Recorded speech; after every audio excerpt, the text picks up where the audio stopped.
आपको टॉपिक बता दिया है। Welcome to all of you in the session. और आज का हमारा सेशन है मेनली कंपाउंडिंग पे।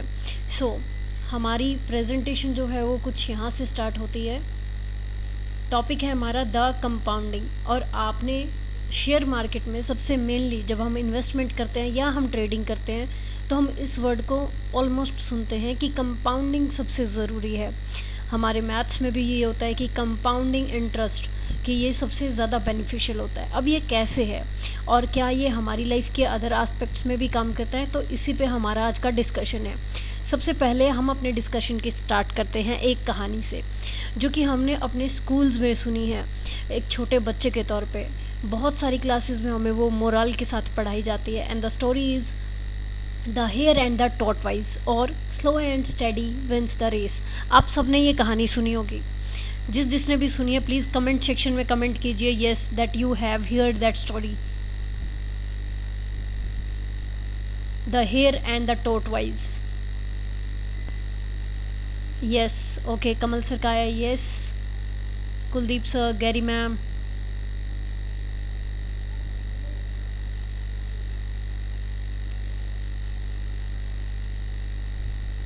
ओके, कुलदीप सर का यस। ये स्टोरी बेसिकली हमें कुछ लाइफ लेसन्स देने के लिए होती है। हम उन स्टोरीज़ को सुनते हैं, वो हमें याद रहती है, लेकिन उसका जो मोरल होता है वो हम भूल जाते हैं। सेम हमारे साथ यही हो रहा है। हमें स्टोरी पता होगी हेयर एंड द टॉर्टवाइज, कि खरगोश और कछुए की एक रेस होती है जिसमें खरगोश बहुत तेज़ भागता है, कछुआ धीरे धीरे चलता है। खरगोश अपनी डेस्टिनेशन से बिल्कुल थोड़ा पहले आकर सो जाता है और कछुआ बिल्कुल धीरे धीरे चलते हुए भी उसे क्रॉस करके जीत जाता है। और मोरल हमें बताया जाता है slow and steady wins the race, कि कछुआ धीरे चला लेकिन रुका नहीं और वो जीत गया। यही हमारी लाइफ के हर एक एस्पेक्ट का रूल है, यही सक्सेस का फॉर्मूला है। अब यहाँ पर अगर हम देखें तो हेयर और टॉर्टवाइज, इन दोनों का अगर हम कंपैरिजन करें तो यहाँ पर हमें पता लगेगा कि जीतने के लिए वो क्या चीज़ें थी जो कछुए के काम आई, और हारने के लिए वो कौन सी ऐसी चीज़ें थी जो खरगोश के लिए हार का कारण बनी। अब एक डिफ्रेंशिएट करते हैं, यहाँ से आपको क्लियर होगा। एक ट्रेडर जो कि मार्केट में बहुत ज़्यादा लॉस कर रहा है और एक ट्रेडर जो मार्केट से बहुत अच्छा पैसा कमा रहा है, दोनों ने बिल्कुल सेम टाइम लिया, इन्हीं कछुए और खरगोश की तरह। इनके पास टाइम बराबर था, लेकिन एक है जो लॉस करके बैठा है और एक है जिसने स्टार्ट किया था उसी से ही जहाँ से एक लॉस किए ट्रेडर ने शुरू किया था, लेकिन आज वो एक अच्छे मुकाम पर है। अब यहाँ पर इनके बीच का जो डिफरेंस है वो आप देख पाएंगे कि एक ट्रेडर जो लॉस कर रहा है और एक ट्रेडर जो प्रॉफिट कर रहा है, उनके बीच में होता है difference between hair and tortoise. हम इसको कंपैरेटिव स्टडी भी करते रहेंगे साथ के साथ ट्रेडिंग से। Over confidence. अब खरगोश ने शर्त लगाई है कछुए के साथ, जबकि वो जानता है कि कछुए और खरगोश का कोई कंपैरिजन नहीं है। इसका मतलब ये है कि खरगोश को अपने आप पे बहुत ज़्यादा विश्वास है, या कहेंगे ओवर कॉन्फिडेंट है वो, कि मैं तो जीत ही जाऊंगा। ऑब्वियसली कछुआ स्लो चलता है। सेम एक नया ट्रेडर जो आता है मार्केट में, वो भी ओवर कॉन्फिडेंस होता है कि मेरे पास पैसा है और मैं इसका डबल कर लूँगा, क्योंकि मार्केट तो पैसा देती ही है। जबकि टॉर्टवाइज ने क्या किया, just worked according to its potential. उसने सिर्फ अपने पोटेंशियल को देखा कि मैं धीरे चलता हूँ लेकिन मैं लगातार चल सकता हूँ। सेम एक स्मार्ट ट्रेडर जो होता है, एक रिच ट्रेडर जो होता है, वो यही सोचता है कि भले ही मेरे पास पैसा कम हो या भले ही मेरे पास पैसा लिमिटेड हो या मुझे टाइम देना पड़े, लेकिन मुझे अपने पोटेंशियल का पता है, मेरे सेटअप का पता है, मेरे रूल्स का पता है जिन्हें मैं फॉलो करने वाला हूँ। Next, want to prove others wrong और लेस। अब खरगोश यहाँ पे चाहता था कि वो टॉर्टवाइज को नीचा दिखाए, वो उसे बताए कि तेरा तो इस दुनिया में होना ही बेकार है बिकॉज तू इतना स्लो चलता है, जबकि मैं इतना तेज़ चल सकता हूँ, मैं तुझसे जीत सकता हूँ। तो वो दूसरे को छोटा दिखाना चाहता था। सेम एक नया ट्रेडर भी यही चाहता है कि मैं सबको साबित कर दूँ कि मैं तो पैसा कमाने की मशीन हूँ और मैं फटाफट पैसा कमा सकता हूँ। जबकि कछुए ने क्या किया, just believe in its strength. उसे भरोसा था कि मैं अगर स्लो भी चलता हूँ, अगर हार भी जाऊँ तो भी कोई बात नहीं, बिकॉज मुझे खरगोश से कंपैरिजन तो करना ही नहीं, मुझे सिर्फ दिखाना है कि यस मैं स्लो चलता हूँ और मुझे चलते जाना है, क्योंकि इसने शर्त लगाई है बस। तो ऐसा ही एक ट्रेडर करता है जो अपने रूल्स को फॉलो करता है, उसे अपने सेटअप पे भरोसा होता है, वो किसी को साबित नहीं करना चाहता, बस वो ये देखता है कि मेरा सेटअप मुझे कितनी एक्यूरेट ट्रेड्स देता है। नेक्स्ट, खरगोश यहाँ पे ईगोइस्ट था, उसे घमंड था कि मेरे पास ये सब इतनी स्पीड है, मैं इस कछुए को तो मिनटों में हरा दूंगा, मैं तो इससे अगर मैं ना भी भागूं तो भी मैं जीत जाऊंगा, सिर्फ चलूं मैं तो भी मैं जीत जाऊंगा। तो ये ईगो होता है एक नए ट्रेडर के पास जो कि लॉस करते हैं मार्केट में। वो कहते हैं कि मार्केट हमारे अगेंस्ट तो जा ही नहीं सकती, हम तो गलत हो ही नहीं सकते, हम तो पैसा बना के दिखाएंगे। जबकि टोर्टवाइज जो था वो पेशेंट होते हैं, काम रहा वो कि ठीक है इजी रहो, अपने काम अपनी स्ट्रेंथ जो है कि स्लो चल रहे हैं हम लेकिन कंटिन्यू चल रहे हैं, उसी पे काम करो। सेम एक ट्रेडर जो पैसा बनाता है वो भी पेशेंट रहता है, वो जानता है कि उसका सेटअप भले ही उसको दिन के 200 दे, 500 रुपये दे, 1000 रुपये दे या 2000 रुपये दे, लेकिन वो उतने के साथ ईजी है, खुश है, उतना कमाएगा लेकिन ईजी कमाएगा। खरगोश, think that it can win by speed, उसने सोचा कि स्पीड ही जीतने का एक ज़रिया है, मैं बहुत ज़्यादा स्पीड से भागता हूँ तो मैं जीत जाऊँगा, जबकि ऐसा नहीं हुआ। और एक नया ट्रेडर भी सोचता है कि मार्केट में तो बस पैसा लगाओ और वो आपको डबल कर देगी, क्योंकि बस आपको एक राइट स्टॉक चुनना होता है जो दिनों में आपका डबल कर दे बस पैसा, तो वो स्पीड चाहते हैं। जबकि टोर्टवाइज ने क्या किया, 20 लो बट कंसिस्टेंट, उसने कहा धीरे चलो लेकिन लगातार चलो, रुको नहीं। ऐसा ही वो ट्रेडर करते हैं जो एक छोटा अमाउंट डेली घर लेके आते हैं और उसी से एक बड़ा प्रॉफिट एक दिन कमा लेते हैं। बिकॉज ओवरनाइट सक्सेस ऐसा कुछ नहीं होता, उसके पीछे बहुत ज़्यादा मेहनत लगी हुई होती है। तो यही टोर्टवाइज के जीतने का कारण बना। स्टॉप रनिंग बिफोर गोल। अब यहाँ पर आप देखिए कि खरगोश के पास कितना ओवर कॉन्फिडेंट था कि वो गोल आने से पहले ही रुक गया। ऐसा ही नए ट्रेडर्स करते हैं, उनके गोल्स नहीं आते, उनके एसएल नहीं आते, वो अपनी ट्रेड्स को पहले ही एग्जिट कर देते हैं जबकि उनके गोल्स अचीव नहीं होते। टोर्टवाइज ने क्या किया, continue to work hard till victory, जब तक वो जीता नहीं वो तब तक चलता रहा। यही उसके जीत का मंत्र था, यही उसके जीत का रीज़न था। तो आप यहाँ पर अगर हम इस पूरी स्टोरी का कंक्लूज़न निकालें तो हमारे पास आता है small steps plus consistency plus time, that is compounding. Compounding का मतलब है कि आप छोटे छोटे कदम लीजिए, यानी कि आप छोटा छोटा इन्वेस्ट कीजिए, लगातार कीजिए और एक लंबे टाइम तक कीजिए, ये कंपाउंडिंग होती है। और यही वो चीज़ है, all the difference you can make, जो आप पूरा का पूरा डिफरेंस क्रिएट कर सकते हैं। अब एक छोटा सा एग्जांपल लेते हैं हम हमारे खाने का। मान लीजिए कि दो फ्रेंड्स हैं और दोनों के दोनों हेल्थ वाइज नॉर्मल हैं, अच्छे हैं, अभी तक दोनों की एज सेम है। मान लीजिए कि अभी एज है उनकी 30 इयर्स। अब नाउ उनके पास एक डिसीजन टाइम आता है जिसमें ए फ्रेंड जो है, हम उनका नाम ले लेते हैं ए और बी। ए फ्रेंड जो है वो डिसाइड करता है कि वो अब से अपने खाने में कुछ हेल्दी चीज़ें, फॉर एग्ज़ाम्पल मॉर्निंग में सलाद लेना शुरू करेगा और नाइट जो डिनर होता है उसमें वो हल्का खाना खाएगा और कम खाएगा, और प्लस मॉर्निंग में उठकर वो 10 मिनट के लिए मेडिटेशन और एक्सरसाइज करेगा। सेकंड फ्रेंड है जो कि अपने खाने में भी चेंज करता है, बिकॉज़ उसकी कुछ आदत चेंज हो गई है। उसने मॉर्निंग में खाना जो है वो अपने ऑफिस जाके खाना शुरू किया है जहाँ पर ऑलरेडी फास्ट फूड है, हालांकि वो ज़्यादा नहीं लेता, बिल्कुल थोड़ा सा। अब एक हफ्ते में वो चेंज नहीं दिखता कि उनकी हेल्थ पे असर आया है, बट आप इमेजिन कर सकते हैं कि 20 साल बाद उनमें से कौन ज़्यादा हेल्दी होगा, ए या बी? कमेंट सेक्शन में बताइए, ए या बी। 20 ईयर्स लेटर अगर वो अपनी हैबिट को सेम रखते हैं तो उनमें से कौन ज़्यादा हेल्दी होगा 20 साल बाद?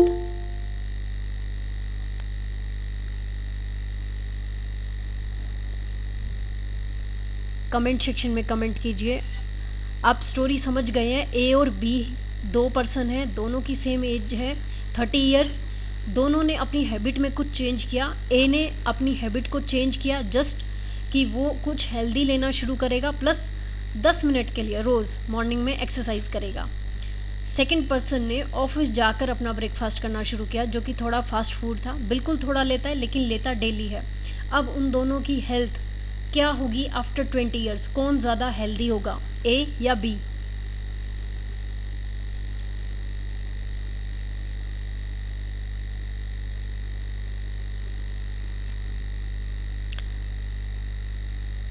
ए। ओके, गैरी मैम का आया है ए। 20 ईयर्स लेटर कौन ज़्यादा हेल्दी होगा? मैं आप सभी से रिप्लाई की उम्मीद करती हूँ। ए, कमल सर का। ओके, कुलदीप सर का ए। अनिल सर ने बाद में ज्वाइन किया है। अनिल सर हम आपको बता देंगे कि क्या है ये। So thank you so much. अभी यहाँ पर ये जो इफ़ेक्ट है 20 years later, that is compounding, कि आप एक लॉन्ग टाइम में कंसिस्टेंटली कोई स्मॉल स्टेप्स ले रहे हो, वही सारा का सारा डिफरेंस क्रिएट करता है। मैंने अपनी स्लाइड ये जो है यहाँ पर एक्सप्लेन किया है। स्मॉल स्टेप्स लिए, यानी कि एक छोटा सा चेंज किया उन्होंने, उसको कंसिस्टेंटली किया, डेली किया, और टाइम, एक लॉन्ग टाइम में जो भी आया रिजल्ट उनके पास वो कंपाउंडिंग थी। ए के पास कंपाउंडिंग में उसको मिला गुड हेल्थ, जबकि बी को कंपाउंडिंग में मिला बैड हेल्थ, बिकॉज उसने फास्ट फूड लिया है और कंटिन्यू लिया है।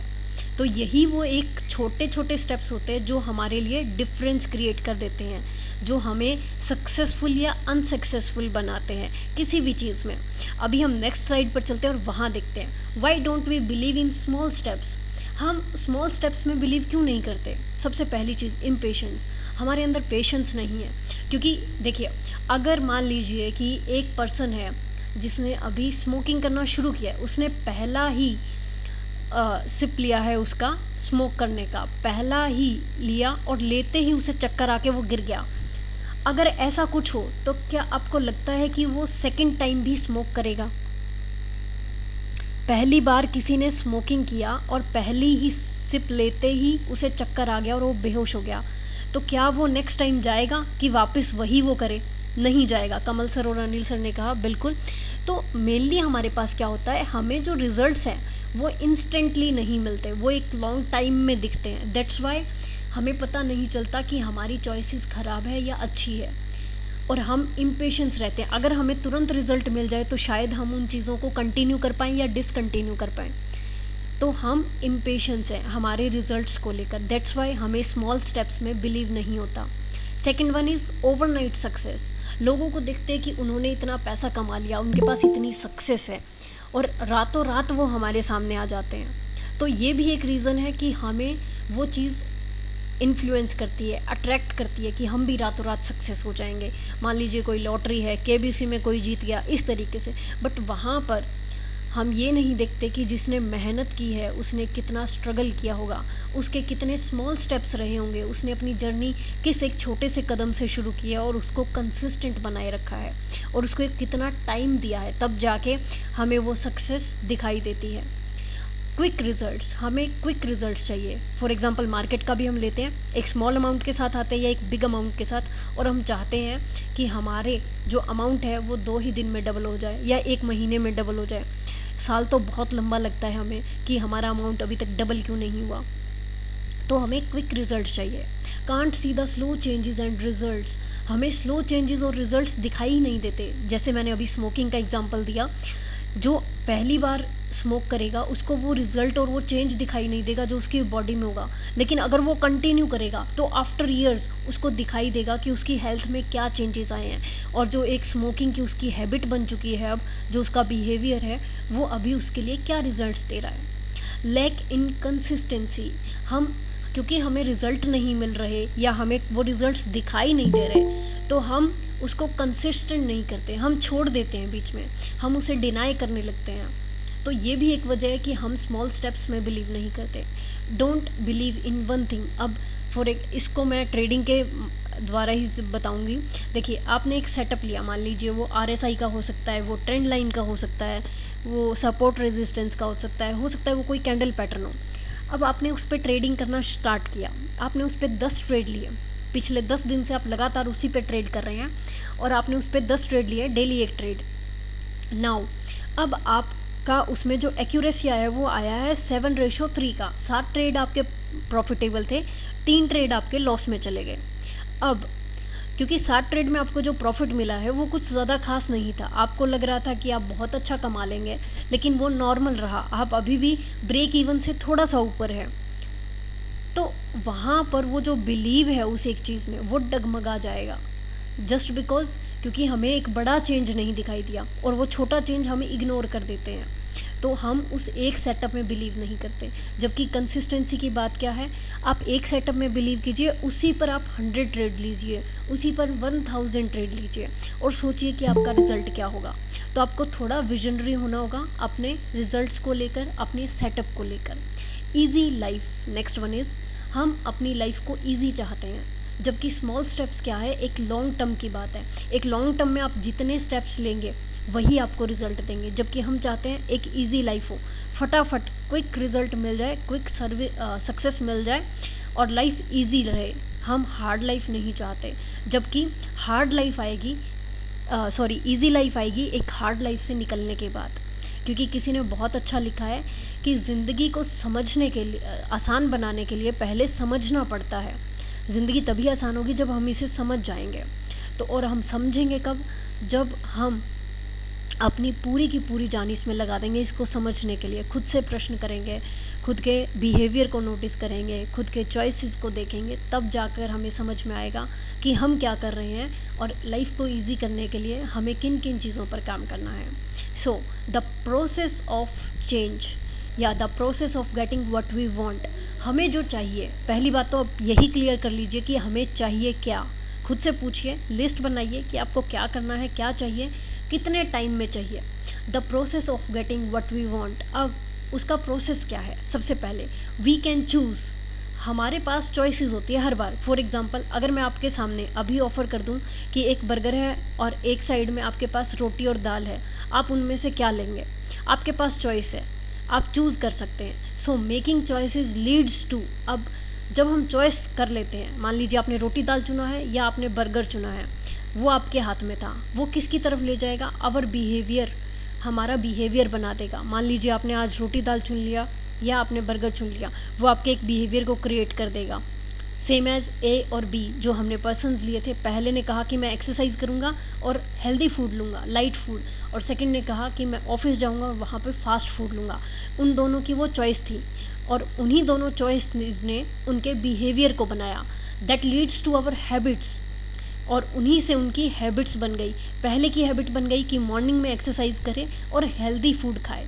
सेकंड की हैबिट बन गई ऑफिस जाओ लेट और लेट पहुंच के अपना ब्रेकफास्ट करो, जबकि लंच टाइम हो चुका है और वहाँ भी आप फास्ट फूड खा रहे हो।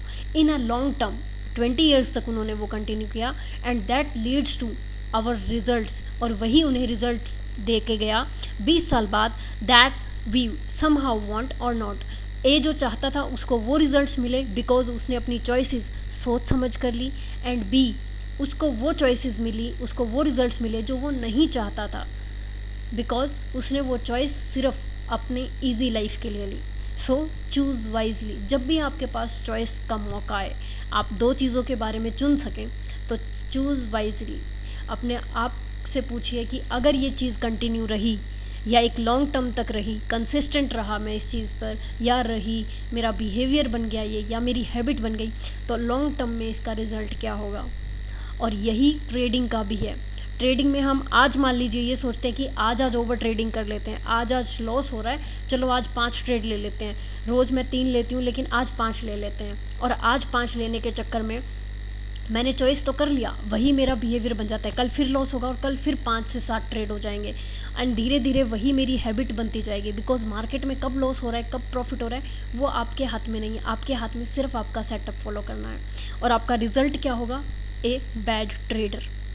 अगर आप अपने रूल्स फॉलो नहीं करते, अगर आपकी चॉइसेस वाइजली नहीं ली गई हैं तो अगर हम चॉइसेस को वाइजली लेते हैं तो हम अपने एरियाज़ में कहाँ कहाँ इम्प्रूव कर सकते हैं। The first one is health. Health का मैंने आपको एग्जांपल दे दिया है, ए और बी का। हमारे खाने की आदतें, हमारी एक्सरसाइजिंग की आदतें, ये सब आप ज़्यादा मत कीजिए, स्टार्ट कीजिए बिल्कुल थोड़े से। हो सकता है वो स्टार्टिंग के 2 मिनट हो, फिर उसको इम्प्रूव कर दीजिए नेक्स्ट वीक, मान लीजिए 3 मिनट, 4 मिनट, इस तरीके से, और फाइनली आप सिर्फ 10 मिनट कीजिए डेली का, तो आपकी हेल्थ इम्प्रूव होगी। रिलेशनशिप्स, अब रिलेशनशिप्स की बात यहाँ पे आती है तो हम मोस्टली देखते हैं कि आजकल रिलेशनशिप में बहुत सारी प्रॉब्लम्स आती है, बहुत सारे इश्यूज़ आते हैं। तो इन्हीं को अगर हम बैलेंस करना चाहें तो आप सिर्फ इतना टाइम निकाल लीजिए कि 5 मिनट मुझे मेरे इस रिलेशनशिप को देने हैं और हम हेल्दी बातचीत करेंगे। सो आप उन्हीं 5 मिनट के दौरान भी उसमें इम्प्रूवमेंट ला सकते हैं। इनकम का सोर्स हमारे पास फ़िलहाल हम ट्रेडिंग की बात कर रहे हैं, तो ऑफ कोर्स मैंने इस पूरे चैप्टर को ट्रेडिंग से ही रिलेट किया है कि आप अपने चॉइसेस रखिए कि आपको अपने रूल्स ब्रेक करने हैं या नहीं करने। देन आपका बिहेवियर इसी से बनेगा, आप डिसिप्लिन्ड होंगे, आपकी हैबिट जो होगी वो सारी की सारी डिसिप्लिन्ड हो जाएगी और आपको रिजल्ट्स भी एक डिसिप्लिन ट्रेडर को जो रिजल्ट्स मिलते हैं वो मिलेंगे। हैप्पीनेस का भी सेम फॉर्मूला है। आप हैप्पी कब होंगे? जब आपके रिलेशनशिप अच्छे होंगे, जब आपकी इनकम अच्छी होगी, जब आपकी हेल्थ अच्छी होगी। So as academics and the rest of the is success का मंत्र यही है कि आप स्मॉल स्टेप्स लीजिए, आप टाइम दीजिए, आप इसको कंसिस्टेंट रखिए और अपनी कंपाउंडिंग को अपनी सक्सेस के रूप में पाइए। एक और जो पॉइंट है यहाँ पर ऐड नहीं किया गया, बट मैं आपको बताना चाहूँगी कि एक पर्सन है जिसने एक बुक में मेंशन किया है रिलेशनशिप के बारे में। वो अभी शादीशुदा नहीं थे और उन्होंने एक लिस्ट बनाई। ऑफ कोर्स सभी लोग प्लान करते हैं कि उन्हें कैसा पार्टनर चाहिए, तो उनके भी कुछ प्लान थे कि मेरी पार्टनर ऐसी होनी चाहिए। उन्होंने 4 पेज भर दिए उसके कि मेरी पार्टनर ऐसी होनी चाहिए। एंड देन उन्हें लगा कि अब मैं इस ऐसी पार्टनर को ढूंढूं कहाँ, क्योंकि सारी की सारी क्वालिटीज़ हैं, मुझे नहीं लगता कि ऐसी कोई भी पर्सन एकदम से मेरे सामने आ जाएगी। फिर उनके माइंड में एक थॉट आया, उन्होंने सोचा कि अगर ऐसी लड़की हो भी तो वो कैसा लड़का चाहेगी, और वो जैसा लड़का चाहेगी क्या मुझ में वो क्वालिटीज़ हैं। तो उन्होंने उस लड़की के बारे में सोचते हुए 4 पेज फिर से भरे जिसमें उन्होंने लिखा था कि वैसी लड़की कैसा लड़का चाहेगी। और फिर उन्होंने मैच किया कि मेरे में कौन कौन सी क्वालिटीज़ है और नहीं है, जो नहीं है मुझे इम्प्रूव करनी है। उन्होंने अपने आप को इम्प्रूव किया। एंड हम लॉ ऑफ अट्रैक्शन की बात करते हैं और हम अट्रैक्शन की बात करते हैं कि आप जो चाहते हैं आपको मिल जाता है। जैसे ही उसने अपने अंदर वो क्वालिटीज़ इम्प्रूव की, उसको अपना पार्टनर मिल गया। सो दैट्स हाउ हम मार्केट में ये अप्लाई कर सकते हैं। हम चाहते हैं पैसा, हम चाहते हैं कि ट्रेडिंग से हमें अच्छी इनकम हो जाए, हम चाहते हैं कि ट्रेडिंग करके हम एक वेल्दी पर्सन बन जाए। तो हमें जानना होगा कि पैसा कैसे लोगों के पास आता है, क्या मुझ में वो सारी क्वालिटीज़ हैं जो पैसे वाले लोगों में होती है, एक पैसा कमाने वाले इंसान में होती है। तो नेक्स्ट जो हमारा सेशन रहेगा वो इसी बात पर रहेगा कि एक पर्सन जिसके पास पैसा है या पैसा टिकता है, उसके अंदर कौन कौन सी क्वालिटीज़ होती है, और हम एनालाइज़ करेंगे खुद का कि हमें किन किन एरियाज़ में इम्प्रूवमेंट करनी है, क्या हम उतना कैपेबल हैं। क्योंकि आपने सुना होगा कि एक पर्सन की लॉटरी लग गई और उसने 5 करोड़ जीत लिए, लेकिन एक हफ्ते में ही उसने वो 5 के 5 करोड़ गवा भी दिए, जस्ट बिकॉज उसके पास वो क्वालिटीज़ नहीं थी जो एक रिच पर्सन के पास होती है, जो एक पैसा जिस पर्सन के पास रुकता है उस पर्सन की क्वालिटीज़, वैसी क्वालिटीज़ उसमें एक भी नहीं थी। तो दैट्स वाई पैसा उसके पास रुका भी नहीं। तो पैसे को बनाना जितना इजी है या जितना डिफ़िकल्ट है, उतना ही डिफ़िकल्ट है उस पैसे को अपने पास बनाए रखना। कहाँ उसे इन्वेस्ट करना है, कहाँ लगाना है, वो सब भी हमारी चॉइसेस होती है। आप देखेंगे कि अगर आपके जेब में 500 रुपये है तो आप उस 500 रुपये को कहाँ खर्च करते हैं या कहाँ इन्वेस्ट करते हैं, दैट्स ओनली योर चॉइस। और यही चॉइसेस हमें हमारे लॉन्ग टर्म रिजल्ट्स देती है। सो आज की प्रेजेंटेशन में द कंपाउंडिंग को हमने कंप्लीट किया है। अब थैंक यू सो मच, यहाँ मेरी प्रेजेंटेशन कंप्लीट होती है। आपके कोई भी क्वेश्चन हो तो अब आप मुझसे पूछ सकते हैं।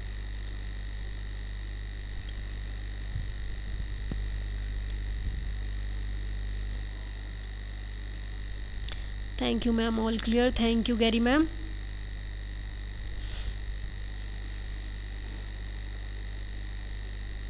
सो मेन मोटिव इस मीटिंग का यही था कि कछुए की चाल चलो। Okay, thank you Ashu ma'am. कि कछुए की चाल चलो, slow and study win the race. Okay, thank you everyone. Thank you Kuldeep sir, thank you Kamal sir. Any question on compounding I guess आपको ये कंसेप्ट क्लियर हो गया होगा that small steps plus consistency plus time, that is the key to success and everything, और specially in trading. अब आपको ये देखना है कि आपकी लाइफ में कहाँ कहाँ आप इसे इम्प्रूवमेंट के लिए कर सकते हो। दैट्स ओके अनिल सर, आपको इसका रिकॉर्डिंग मिल जाएगा, आप इसे देख सकते हैं complete. Thank you so much for joining.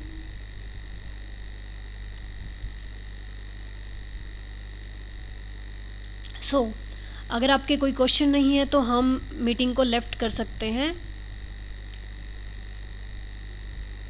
Hello ma'am, P PDF भेजना ग्रुप में। हाँ जी, आपको पूरी प्रेजेंटेशन भी मिल जाएगी, प्लस आपको ये वीडियो भी मिल जाएगी, डोंट वरी। Okay ma'am.